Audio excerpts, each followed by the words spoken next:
সভাপতি সুব্রত বক্সির আসার কথা ছিল, কিন্তু যেহেতু আকাশ খুব মেঘলা এবং আপনারাও সকাল থেকে অপেক্ষা করছেন এবং কাউন্টিংটাও প্রায় শেষ হয়ে গেছে, সেই জন্য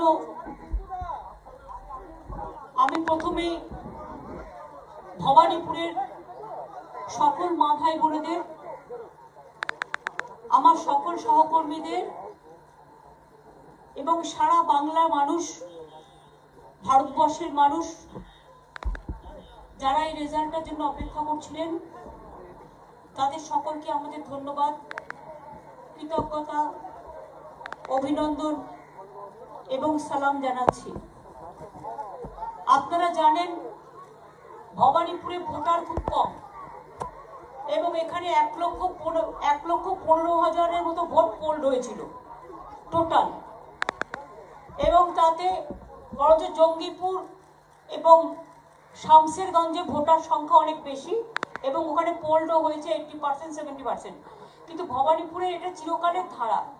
আমি যখন 1911 সালে মুখ্যমন্ত্রী হিসেবে বাই ইলেকশনে কন্টেস্ট করেছিলাম, তখন আমি 54,000 ভোটে জিতেছিলাম রেকর্ড ব্রেক করে, কারণ তখন 44% ভোট পড়েছিল টোটালটাই আমাদের। এবং 2016-তে আমি জিতেছিলাম সম্ভবত 25-26 ভোটে, এবং গত জেনারেল ইলেকশনে শোভনদেব চট্টোপাধ্যায় এই 57% ভোটই পোল হয়েছিল, তাতে উনি 28,000 ভোটে জিতেছিলেন। আর এবারে আমরা 58,832 ভোটে জিতেছি, মানে এটা অ্যাবাউট 60,000।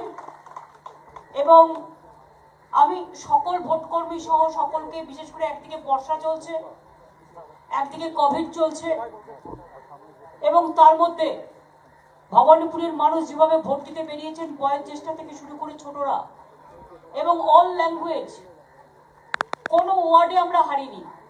এই প্রথম ইটস এ চ্যালেঞ্জ, কোনো ওয়ার্ডের মানুষ আমাদের হারায়নি প্রত্যেকটা। এমনকি আমি যখন 16-তে 44-এতেও কন্টেস্ট করেছি, আমি একটা দুটো ওয়ার্ডে ভোট কম পেয়েছি, কিন্তু এবারে একটি ওয়ার্ডেও কিন্তু আমরা হারিনি, এটা মাথায় রাখতে হবে। আর ভবানীপুরের ভোট পার্সেন্টেজ হচ্ছে 46% নন বেঙ্গলি, বাদ বাকি বাঙালি আছে, মুসলিম আছে, পাঞ্জাবি আছে, গুজরাটি আছে, মারাঠি আছে, উড়িয়া আছে, সবাই মিলিয়ে আছে, মারোয়ারি আছে, বিহারি আছে, ইউপি আছে, বাঙালি অনেক ভোটার আছে, সবাই মিলেই মিলিতভাবে ভোট দিয়েছেন শান্তিপূর্ণভাবে। এবং আপনারা দেখেছেন প্রায় 3,500 পুলিশ পাঠানো হয়েছিল ভবানীপুরে এই ছোট্ট জায়গায় এই ছোট্ট ইলেকশনটা করার জন্য। জায়গাটা ছোট্ট, কিন্তু তার বৃত্তটা অনেক বড়।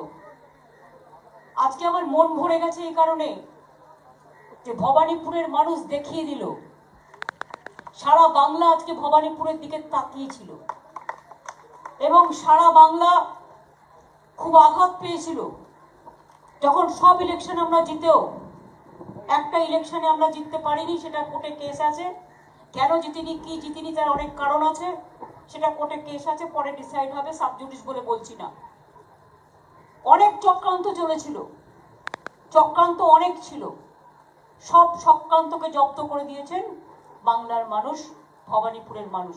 তারা আমাকে নতুন করে উৎসাহ জুগিয়েছেন, নতুন করে প্রেরণা জুগিয়েছেন, আরো কাজ নতুন করে করবার জন্য ভবানীপুরের মানুষ আজকে আমাকে যে উৎসাহ দিয়েছেন, আমি চিরঋণী, আমি চিরকাল, আমি শুধু নয়, আমার দল থেকে শুরু করে আমাদের তৃণমূল কংগ্রেসের সব পরিবার থেকে চক্রান্ত অনেক ছিল, সব চক্রান্তকে জব্দ করে দিয়েছেন বাংলার মানুষ, ভবানীপুরের মানুষ।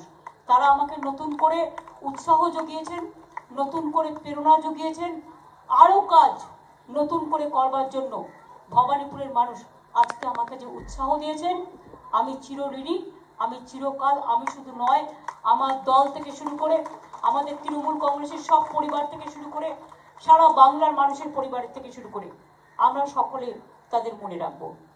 আমাকে অনেকে বলছিলেন ভি দেখাতে, আমি ভি দেখাবো না, আমি 3টে দেখাবো। তার কারণ আমি তো একা লড়ছি না, আমার সাথে আমার আরো 2টো কলিগ লড়ছে। আমি এত সেলফিশ নই, আমার জঙ্গিপুরে মন পড়ে আছে, শামসেরগঞ্জে মন পড়ে আছে, কাজে আমি 3টে দেখাবো। 3 মিন্স আমরা 3টে সিটে লড়াই করছি। 3 মিন্স আমরা 3টে সিটে লড়াই করছি। 3টে সিটে আমরা লড়াই করছি। জঙ্গিপুর, শামসেরগঞ্জ, ভবানীপুরের রেজাল্ট আউট হয়ে গেছে। জঙ্গিপুরেও আমরা 45,000-এর বেশি ভোটে জিতছি, এখন হয়তো আরো বেড়ে গেছে, 55,000 হয়ে গেছে, ওখানে ভোট অনেক বেশি পোল হয়েছে। আর শামসেরগঞ্জেও কত হয়েছে? শামসেরগঞ্জেও আমরা প্রায় 15,000 ভোটে জিতছি। কাজেই 1, 2, 3 মানুষকে ধন্যবাদ দিন, মা মাটি মানুষকে ধন্যবাদ দিচ্ছি, কৃতজ্ঞতা জানাচ্ছি। এরপর আমাদের 4টে ইলেকশন আছে, বাই ইলেকশন। আমি আজকে এই শুভ দিনে বাই ইলেকশন 4টে নাম ঘোষণা করতে চাই।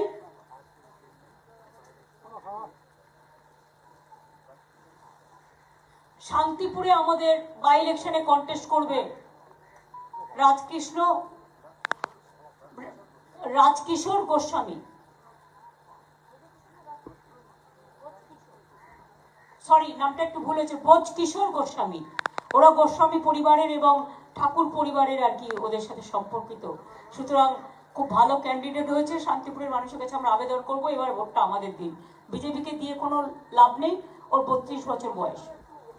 উদয়ন গুহ দাঁড়াচ্ছেন দিনহাটাতে, এবং খর্দায় দাঁড়াচ্ছেন শোভনদেব চট্টোপাধ্যায়, এবং গোসাবায় নামটা আমি ডিক্লেয়ার করব, একটু পার্থ আর বক্সির জন্য অপেক্ষা করছি। এই 3টে নাম আলোচনা করে ক্লিয়ারেন্স হয়ে গেছে, আমি একা কিছু করি না, এবং সেই জন্য ওরা আমার কাছে 4টে, 4:30 নাগাদ আসবে। আমি কথা বলে আমি গোসাবা ক্যান্ডিডেটের নাম অ্যানাউন্স করবো। আমার কাছে ক্যান্ডিডেট 2টো নাম আছে, একটা নাম আছে বাপ্পাদিত নস্কর, নস্কর জয়ন্ত নস্করের ছেলে, আর একটা নাম আছে আমাদের সুব্রত মণ্ডল। 2টো নাম আমাদের কাছে আছে, দুজনের মধ্যে কে টিকিট পাবে সেটা আমরা একটু পরে ঘোষণা করছি। ঠিক আছে, থ্যাংক ইউ সো মাচ। আপনারাও প্রেস অনেকক্ষণ ধরে অপেক্ষা করেছেন। আপনাদের সবাইকে বলবো, আকাশে মেঘ, বজ্রধ্বনি, জীবনের ঝুঁকি নিয়ে কিছু করবেন না, আস্তে আস্তে সবকিছু ভালোভাবে হয়ে যাক। আমরা মিছিল করতে সবাইকে বারণ করেছি, তার কারণ হচ্ছে এমনি আসলো, দেখা করলো, চলে গেল, সেটা ঠিক আছে, যেমন আমি ছেড়ে দিলাম, কিন্তু যেহেতু অনেক জায়গায় ফ্লাডও হয়েছে এবং এই 2 দিন আরো বেশি বৃষ্টি হওয়ার কথা আছে, তাই আমি মনে করি আমাদের সবচেয়ে আনন্দ হবে যদি আমরা বন্যায় যারা আক্রান্ত তাদের পাশে দাঁড়িয়ে সেবা করতে পারি, সেবার কাজটা যেন আমরা করতে পারি। আমাদের আনন্দটা আমরা সেবার কাজে নিয়োজিত করব। সামনে পুজো, সকলকে অনেক অনেক শারদ পুজোর শুভেচ্ছা। বৃষ্টি আসছে তো কারটা শুনবো, हिंदी हिंदी। मैं आप लोगों को कहने चाहूंगी कि बंगाल का जब इलेक्शन शुरू हुआ था तब से बहुत सारे कॉन्स्पिरेसी हमारा पार्टी का खिलाफ में हुआ था। पूरा सेंट्रल गवर्नमेंट पूरा कॉन्स्पिरेसी करके हम लोग को हटाने का बंदोबस्त किया था, लेकिन हम लोग आभारी हूँ पब्लिक का ऊपर कि जनता ने हम लोग को जीत दिया था। मैंने खुद इलेक्शन में लड़ा था, लेकिन वो कोर्ट में केस अभी हाजिर है, इसी के लिए सब जुडिस केस में हम कोई मंतव्य नहीं करेंगे। क्या क्या कॉन्स्पिरेसी नहीं हुआ था, मेरे को पाँव में भी चोट कर दिया था जैसे हम इलेक्शन में कंटेस्ट ना करें। उसका बाद बाई इलेक्शन आया, हम चुनाव आयोग का प्रति आभारी हूँ कि उन्होंने टाइम का अंदर 6 महीने का अंदर, जैसा सिस्टम है इलेक्शन कमीशन का, और हमारा कोविड भी इधर में इतना नहीं है, कम है, कंट्रोल में है, तो उन्होंने जो इलेक्शन हम लोग को कंसल्ट करके, चीफ सेक्रेटरी को कंसल्ट करके इलेक्शन अनाउंस किया।